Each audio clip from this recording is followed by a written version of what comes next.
आपसे कोई छुपी नहीं है, आप लोकल में ये गिरने वाले हो, काफी टाइम से यही हो और बार बार प्रदर्शन हो रहा है बिजली के पानी के मुद्दे पर। इतना बड़ा थर्मल सूरजगढ़ में है, इतना बड़ा प्लांट जो राजस्थान शहर हमारे राजस्थान में बिजली दे रहे हैं, वो सूरजगढ़ लोगों के लिए बिजली नहीं है, ट्यूबवेल की बिजली नहीं है, घरों के लिए बिजली नहीं है। क्या अभी एक ही FIT ये पढ़ा रखे है ना, दोनों विभाग है जलदायु हुए दोनों।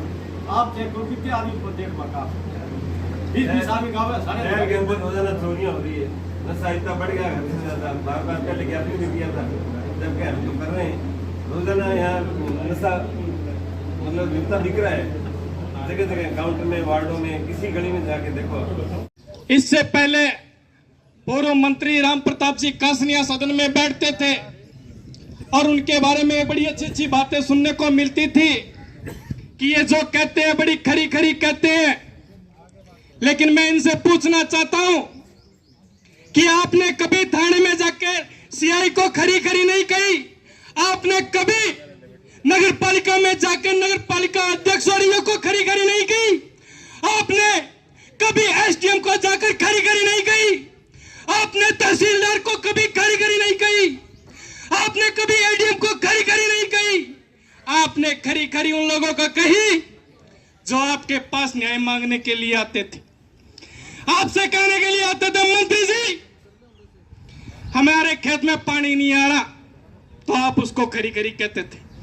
कोई शहर का आदमी आपके पास आता था तो आप उसको खरी खरी कहते थे। आपने प्रशासनिक अधिकारियों को, अपने नेता और मंत्रियों को खरी खरी नहीं कहा। और आज आप सत्ता में नहीं हो, इसका कारण यह है कि आपने पहले कभी खरी खरी इस शहर के प्रशासनिक अधिकारियों को नहीं कही। 66,000 वोट इस जनता ने आपको दिए और 50,000 वोट का फटका लगाकर आपको घर बैठा दिया और आपने अपने राजकुमार को आगे कर दिया और वो राजकुमार बैठकर यहां पर दलाली कर रहा है, कहानियां काटने में अपना हिस्सा मांगता है। मैंने सुना है कल ही, शायद आप लोग डरते होंगे, मेरा राज में हिस्सा नहीं है, मैं किसी प्रशासनिक अधिकारी से दलाली नहीं करता। हो सकता है यहां लोग पीपल के नीचे के बैठकर सारा दिन थूक पिलाते होंगे, कुछ लोगों का तो मुंह फटा हुआ है। शहर की समस्याएं होती है, किसान की समस्या होती है, बकवास करते हैं ये लोग। नहीं कहते उन मंत्री और संतरी को जाकर कि शहर के हालात क्या है। अरे तुम्हारे जी को रो रहा है ये शहर, नहीं बोलेंगे तुम्हारे सामने, डरते हैं तुम्हारे चाबुक से। देखा आपने सड़कों का हाल, अरे हमने PWD एक्शन को घेरा, हमने इनको घेरा, हमने आइन और सहीन को घेरा। बार बार इस विपक्ष में बैठे नेताओं ने तुम्हें चेताया कि ये शहर आपका और हमारा है। इस शहर के लोग बड़े दयालु हैं, ये शहर के लोग आपसे उम्मीद करते हैं कि हमारा जनप्रतिनिधि सदन में बैठता है, हमारा जनप्रतिनिधि इस विधानसभा क्षेत्र का उस पवित्र सदन में बैठकर हम सबकी बात रखेगा और कहेगा उस मुख्यमंत्री से, उस जल मंत्री से, प्रत्येक प्रशासनिक अधिकारियों से, मेरे क्षेत्र में सड़कें ठीक नहीं है, मेरे क्षेत्र में लाइट नहीं है, मेरे क्षेत्र के अंदर किसान मर रहा है, मेरे क्षेत्र के अंदर मजदूर मर रहा है। और मैंने कल देखा कि ये गरीब आदमी यहाँ हमारे रोशन जी बैठे, मेरे बड़े अच्छे मित्र हैं, वो कल मेरे को कह रहे थे कि वो तूड़ी खिंडा गया यार, आ गया रोने लगे वो आदमी। अल्लाह ने तो तुम लोगों पर, अल्लाह ने तो चुने हुए पार्षदों पर पुतला जलाया था। हमने नहीं किसी को बुलाया, हम चंद ही लोग थे, लेकिन तमाशा देखने वालों की भीड़ में कमी नहीं थी। और हमें इसी बात की खुशी थी कि हम लड़ने वाले चंद हैं, इस मंच में बैठे चंद हैं, तमाशा देखने वालों की भीड़ में कमी नहीं रहनी चाहिए, हमें यही भीड़ मजबूत करनी है। हम अपने लिए नहीं लड़ रहे, हम अपने औकात खुद की बात नहीं कर रहे, हम पूरे शहर की बात कर रहे हैं। हो सकता है मुझे अध्यक्ष महोदय कहे कि आपने समय ज्यादा ले लिया, अरे हमने समय ज्यादा नहीं लिया है, हम बहे पड़े हैं इस जनता की आवाज बनकर। इस मंच के माध्यम से इस गंगा बहरा प्रशासन को चेताना चाहते हैं। लोकप्रिय विधायक डूंगरराम जगेदर बार बार विधानसभा में इस क्षेत्र की आवाज को उठाकर राज्य सरकार की आंखें खोलने का काम कर रहे हैं, उन्हें समझाने का काम कर रहे हैं, उसके बावजूद भी राज्य सरकार उस ओर कोई ध्यान नहीं दे रही है। साथियों, पूरे प्रदेश के अंदर जो स्थिति बनी हुई है वो सारी आप लोगों के सामने है, और विशेष रूप से अब जो विधानसभा चल रही है तो उसकी कार्रवाई निरंतर हम और आप सारे मोटा मोटी रूप में देख लेते हैं। लेकिन सूरतगढ़ की स्थितियां अगर प्रशासन चाहे, सूरतगढ़ का प्रशासन ये तय कर ले कि भी हमने इस व्यवस्था को ठीक करना है, तो शायद कुछ उस पर व्यवस्था हो सकती थी। पूरे देश नहीं बल्कि पूरे प्रदेश नहीं, पूरे देश को रोशन करने वाला हमारा थर्मल पावर स्टेशन यहां है। 2820 मेगावाट वहां बिजली बनती है, और उसके बावजूद भी इन गर्मियों में ऐसी हम उम्मस भरी जिंदगी गुजारने के लिए हमारे परिवार के लोग, हमारे बच्चे, मेरी माताएं बहनें ऐसी परिस्थितियां बढ़ा के इस प्रदेश की छोड़ दी है, इस विशेष रूप से सूरतगढ़ की छोड़ दी है, जिसके बारे में आप सब लोग भली भांति परिचित है। मैं घरेलू बिजली की बात करूं तो शायद बहुत कम ऐसा मौका था जब सूरतगढ़ शहर के अंदर बिजली का बंद होना या कट लगने की बात थी। लेकिन आज जिस तरह से 1 घंटे के अंदर 10-10 बार विद्युत के कट लगते हैं, जिस तरह से एलडी के नाम पर आपको शाम को 8 बजे से लेकर रात को 12 बजे तक नियमित आपके ग्रामीण क्षेत्र की सप्लाई बंद रहती है। पूछने पर पता लगता है ये एलडी कट लगे हुए हैं, हम इसमें कुछ नहीं कर सकते, ये जयपुर से सीधी बंद हो जाती है। जब उसके बारे में और विस्तार से जानकारी चाहिए तो कहते 33,000 की लाइन बंद है, इसलिए हम इसमें बिजली की सप्लाई पूरी नहीं। व्यवस्था के कारण पीएचडी डिपार्टमेंट भी यही बहाना बना लेता है कि जी हमारे वाटर वर्क्स के अंदर विद्युत सप्लाई पूरी नहीं है, इसलिए हम पानी पूरी तरह से सप्लाई नहीं कर सकते। लेकिन वास्तविकता जिस तरह से किसी धन्ना सेठ के हाथों में सौंपने का काम पीएचडी विभाग को करने का राज्य सरकार मन बन चुका ही है, उसके विरोध के अंदर पूरे राजस्थान के अभियंता जयन से लेकर चीफ इंजीनियर तक तकरीबन पिछले 5-7 दिन तक लगातार छुट्टी पर रहे, और अब भी वो काम कर रहे हैं तो बिल्कुल अनमने मन से कर रहे हैं। उन्हें मालूम हो गया इस बात का कि ये सरकार, ये पीएचडी डिपार्टमेंट बहुत जल्द किसी सेठ को बेचने वाली है। आप रोज अखबारों में पढ़ते हैं, खबरों में सुनते हैं, जिस तरह से विभाग के कर्मचारी और अधिकारी छुट्टी लेकर अपना कार्य कर रहे हैं, वो हम सब से कोई छिपा हुआ नहीं है। पानी नहीं है, लाइट और पानी का एक संबंध है। वाटवर्क से बात कर, वो कहते हैं हमारे यहाँ लाइट, वाटवर्क से बात करने की जरूरत नहीं है, पीएचडी से बात करने की जरूरत नहीं है। उनके पास एक बहाना है कि हमारे पास लाइट नहीं है। क्या हालत है इस इलाके की? यही तो बड़ा थर्मल बड़ा हुआ है। पहली इकाई से लेकर के 5वीं तक कांग्रेस ने ये इकाई बनाई, 7वीं 8वीं कांग्रेस ने बनाई। एक बात है, 6ठी इकाई है जो एक बीजेपी की वसुंधरा के शासन में बनी हुई है। इतना बड़ा प्रोजेक्ट सारा कागज के दिया हुआ है। राजस्थान के अंदर ये 98 सवालों से 8 गाँव 13 गाँव जो बिजली का प्रोडक्शन किया है, वो राजस्थान में सबसे ज्यादा कांग्रेस के शासन में हुआ है। बीजेपी के साथ हमारी एक इकाई पड़ी हुई है, जबकि 20 सालों यहाँ बीजेपी राजस्थान में रोज बिल बढ़ा देते हैं, तो सर्कुलर बढ़ा दिया, मिनिमम चार्ज 1800 कर दिया। अगर आपका घर 1 महीने बंद है तो आपका मिनिमम 1800 रुपये आपका बिल आएगा, वो भी आपका बढ़ा दिया। सर्कुलर बढ़ा दिया। अरे क्या क्या बढ़ाओगे, लाइट तो दे दो। क्या हालत है बूढ़ा बुजुर्गों की, और कैसी हालत है इस बार। मेरा भी 17वां साल चल रहा है। मेरे जीवन में गर्मी बहुत देखी, लेकिन इस बार जो गर्मी पड़ी वो एक ऐतिहासिक गर्मी थी। वो चाहे बच्चा हो, चाहे जवान हो, चाहे बूढ़ा हो, चाहे विद्यार्थी हो, स्कूलों में जब विद्यार्थी बैठे वहाँ बच्चों की क्या हालत रही। पानी का फिक्स नहीं है।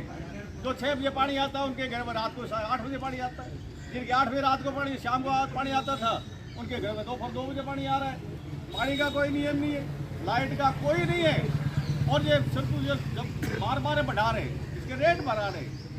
अशोक गहलोत ने जो कांग्रेस का शासन था, उस शासन में जो रियायतें दी वो सारी की सारी रियायत सीधी जा रही है। एक एक करके उसका नाम बदल करके, उसका सिस्टम बदल गए। 8 महीना के अंदर ऐसा लग नहीं रहा है कि राजस्थान के अंदर कोई सरकार है। म्यूनसिपलिटी में जो काम चल रहे थे सारे काम बंद कर दिए गए, पीडब्ल्यूडी में काम चल रहे थे सारे काम बंद कर दिए गए, इंदिरा आवास एक योजना थी वो सारी बंद कर दी गई, नरेगा में पैसा नहीं दिया जा रहा है, पंचायतों के अंदर सारे काम बंद है, नगर पालिका के अंदर सारे काम बंद है। नहीं है, ये आम लोगों की समस्याएं हैं और इसके लिए हमने पूर्व में भी प्रयास किया था, बहुत धरने प्रदर्शन लगाए थे और उनके जवाब भी देखो कितने अजीब आए। बिजली विभाग ने हमें ये कहा कि जी हमारे पास ट्रांसफार्मर नहीं है और लोड ज़्यादा हो गया है और हमारे पास कोई संसाधनों की कमी है, कोई साधन नहीं है। तो उनसे पूछने वाला होना चाहिए कि भाई संसाधनों की पूर्ति तो आप लोग ही करोगे या आपने व्यवस्था करनी है, क्योंकि हम लोग तो आने करने से रहे। तो उनको शुरू में पता होता है कि कितना लोड बढ़ रहा है, कितनी उनको आवश्यकता होगी, उसी हिसाब से ये संसाधनों के पूर्ति क्यों नहीं करते।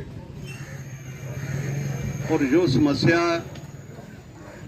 इतनी विकराल रूप में अब है कि इसमें जो हालात इस बार बने, लोग भी कह रहे हैं भी ऐसे हालात कभी नहीं बने और इतनी भयंकर गर्मी पड़ी इस बार, शायद हम लोगों ने पहले महसूस नहीं की। अभी भाई साहब बलराम वर्मा जी भी कह के गए। और इस भयंकर समस्या का सामना करने के लिए जो सरकार की तरफ से प्रयास हैं वो बिल्कुल शून्य है। आज कहीं देख लो, सूरतगढ़ शहर में अपने आज प्रदर्शन हो रहा है और शहर के बारे में सभी नेताओं ने बताया कितनी यहाँ भयंकर समस्या है पानी और बिजली को लेके। अब जहाँ सारा प्रशासन बैठा है, बिजली पानी के एक्शन बैठे हैं, एडीएम बैठते हैं और यहाँ भी अगर इतनी बड़ी समस्या है तो आम जो ग्रामीण एरिया है उसमें क्या हालात होगी, ये हम उस बारे में हम अंदाजा लगा सकते हैं। मंत्रियों को यह नहीं पता, जवाब दिया जा रहा है कि हमारे क्षेत्र में कितने आंगनबाड़ी केंद्र बनने हैं। ऐसी तो सरकार बनी है। और जो पर्ची सरकार की बात करते हैं, मुख्यमंत्री भजन लाल जी की बात अपन कर रहे हैं, तो मुझे अच्छी तरह याद है एक पत्रकार ने सांसद हंसराज हंस से पूछा बीजेपी के कि आप सांसद बन गए, आप क्या सोचते हो। उसने पंजाबी में जवाब दिया, एक बार दा लौड़ा सी ला लिया। तो हमारे मुख्यमंत्री जी को भी पता है कि एक बार बनना है, वो बन गए हैं, गलती से बन गए, कैसे ही बन गए, दोबारा हमने बनना नहीं है। तो चलने दो जो चलना है और आराम की जिंदगी, ऐशो आराम की मुख्यमंत्री निवास, हेलीकॉप्टर के झूठे ले लेके ही वो अपने 5 साल निकाल देंगे। हमारे नेता प्रतिपक्ष माननीय टीकाराम जी जूली ने विधानसभा के अंदर उजागर किया। हमारे मुख्यमंत्री महोदय ने सरपंचों को बुलाया और सम्मानित किया और उनके भोज में यह बात कही कि मैं भी मनरेगा के मामले जो है मेरे सरपंच कार्यकाल के दौरान उठाता था। और जूली साहब ने उनका झूठ उजागर करते हुए कहा कि आप तो 2005 से पहले सरपंच रहे थे और मनरेगा 2006 के बाद शुरू हुई है। तो ये झूठ बोलना इनकी नस नस के अंदर भरा हुआ है और भाजपा के जो कार्यकर्ता, पदाधिकारी, मंत्री सब लोग झूठ बोलकर देश की जनता को गुमराह करते हैं। लेकिन अब देश के नागरिक जाग चुके हैं, वो इस झूठ को बर्दाश्त नहीं करेंगे। और कार्यक्रम की अध्यक्षता कर रहे हमारे ब्लॉक कांग्रेस कमेटी के अध्यक्ष कांग्रेस पार्टी। आज हम हमारे विधानसभा के समस्याओं के बारे में, बिजली, पानी और नगर पालिका में हो रही अव्यवस्था, सफाई व्यवस्था, लाइट की व्यवस्था, तो अव्यवस्था के लिए आज हम प्रदेश स्तर से धरने आज किया है। आप धरना में ग्रामीण क्षेत्र में, शहरी क्षेत्र में और जयस्तर मंडल में आप सब पधारे। मैं सब आप सबका बहुत बहुत आभार, धन्यवाद व्यक्त करता हूँ। हमारी जो मूल समस्याएं हैं बिजली की, पानी की, इस संबंध में हमने एक्शन साहब को, एइन साहब को, लगभग विधायक जी राजेंद्र बहादुर साहब पूर्व विधायक, वर्तमान विधायक के नेतृत्व में हमने बिजली विभाग में एक्शन साहब को और वाटर वर्क्स के एक्शन को, बिजली विभाग के एक्शन को धरना प्रदर्शन किया है और उनका घेराव भी किया है। एक्शन वाटर वर्क्स के थे, यहाँ हमने हमारे साबड़िया जी ने लेडीजों के साथ घड़ा फोड़ के भी आए थे, परंतु उनके कोई जू नहीं रेंग रही। बिजली विभाग की बात करते हैं, हमने 5 घंटे तो विधायक जी भी साथ में थे, उनको पूरा जो है बिजली बंद कर दी थी। तो फिर बाद में उन्होंने कहा कि हमारे बस की बात नहीं है, न हमारे पास सामान है। तो ऐसी स्थिति है बिजली विभाग की और जलदाय विभाग की। छोटी सी बात की समस्या के लिए हम कहते हैं तो वो बिल्कुल इनकार कर देते हैं कि हमारे पास सामान नहीं है। इसी विधानसभा में ग्रामीण क्षेत्र और शहरी क्षेत्र में जो बिजली और पानी की अव्यवस्था हो रही है, लोग तरह तरह के मारामारी कर रहे हैं। बिजली जब मर्जी है काट देते हैं, मर्जी है कट लगा देते हैं और पूरे दिन में लगभग कोई 20 बार लाइट कटती है। लोग इतने बच्चे परेशान हैं कि बहुत बुरी हालत है। अभी आजकल में जो बारिश हुई है थोड़ी बहुत हुई, और वाटर वर्क्स में बिजली में हमने कम 10 बार धरने प्रदर्शन दिए। आपने भी देखें, हमारी हर समस्याओं के लिए जब जाते हैं बिजली विभाग में, जलदाय विभाग में, तो सामान का रोना रोते हैं कि हमारे पास सामान नहीं है। दूसरा नगर पालिका में जो नालियाँ हैं भरी पड़ी है कचरे से, जगह जगह कचरों के ढेर है, और उनको 2-4 बार धरना प्रदर्शन भी हमने किया है, 2-2 दिन का टाइम भी दिया है, फिर ये हालत बहुत गंदी है। ईओ को हम बैठते नहीं, चेयरमैन अब आए हैं तो देखते हैं 2 दिनों में क्या करते हैं। हमने 5 दिन का टाइम दिया है साहब को, तीनों डिपार्टमेंट में बुला के और हमारी बैठक की जाए, और नहीं है तो हम लगातार